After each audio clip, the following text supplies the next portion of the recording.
بسم اللہ الرحمن الرحیم۔ السلام علیکم ورحمۃ اللہ وبرکاتہ۔ اللہ رب العزت کو اس یقین سے پکارو کہ اس کے معجزے وہاں سے شروع ہوتے ہیں جہاں سے تمہارے گمان اور تمہاری سوچوں کے زاویے ختم ہو جاتے ہیں۔ اگر ایک در بند ہو گیا تو کیا ہوا؟ یقین کرنے والوں کے لیے تو راستے ہزار اور بھی ہیں۔ وہ تو اس قدر مہربان ہے کہ ان کو بھی نوازنا کم نہیں کرتا جو اسے یاد ہی نہیں کرتے۔ وہ تو بے زبانوں کی بھی سنتا ہے، وہ تو کافروں کے سوال کو بھی رد نہیں کرتا، تو پھر وہ تمہیں کیسے خالی ہاتھ واپس لوٹا سکتا ہے جبکہ تم اس کے محبوب صلی اللہ علیہ وسلم کے متوالے ہو۔ بس وہ تم سے ایک چیز چاہتا ہے، خود کی ذات پر کامل یقین اور خلوص نیت سے دعا کہ وہ ہر شے پر قادر ہے، اس بات پر پختہ ایمان کہ دیری کسی حکمت کی وجہ سے ہے، نہیں تو اس کا اشارہ بھی سب کچھ بدل دیتا ہے۔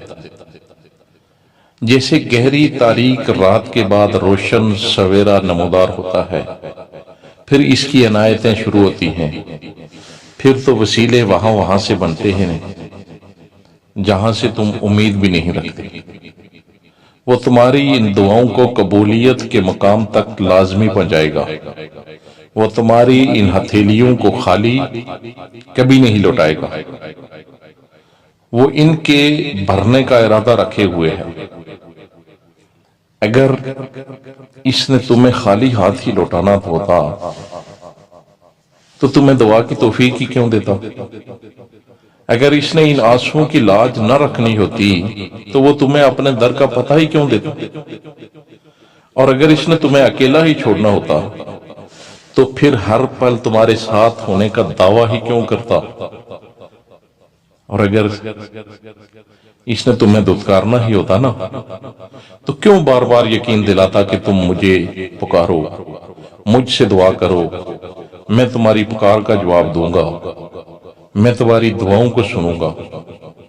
اور اگر اس نے تمہیں تنگی اور آزمائش میں مبتلا رکھنا ہوتا نا تو وہ بار بار یہ وعدہ کیوں کرتا کہ ہر مشکل کے ساتھ آسانی ہے؟ پس ہر مشکل کے ساتھ آسانی ہے، اس لیے کہ میرا رب اندھیروں سے ہی اجالے بناتا ہے۔ وہ تمہاری ہمت سے زیادہ تمہیں تکلیف نہیں دیتا۔ اگر وہ تمہیں آزمائش میں ڈالتا ہے تو اس سے پہلے اس آزمائش سے نکلنے کے اسباب بھی پیدا کرتا ہے۔ وہ تمہیں کبھی بھی تنہا نہیں چھوڑتا۔ اس کی رحمت تو تم پر برسنے کے لیے بے قرار ہے۔ تم ایک قدم اس کی طرف اٹھاؤ تو صحیح، وہ 100 قدم کی تیزی سے تمہاری طرف دوڑا چلا آئے گا۔ طلب تو کرو، وہ دینے پر قدرت رکھتا ہے۔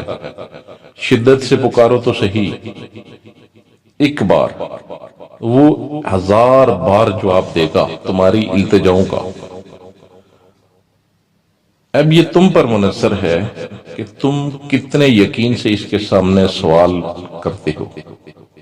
اور یاد رکھو، رد کرنا اس کی شان کا حصہ نہیں ہے، کیونکہ میرا اللہ بہت غفور ہے، کیونکہ میرا اللہ بہت رحیم ہے، کیونکہ میرا اللہ بہت کریم ہے، کیونکہ میرا اللہ بہت غنی ہے۔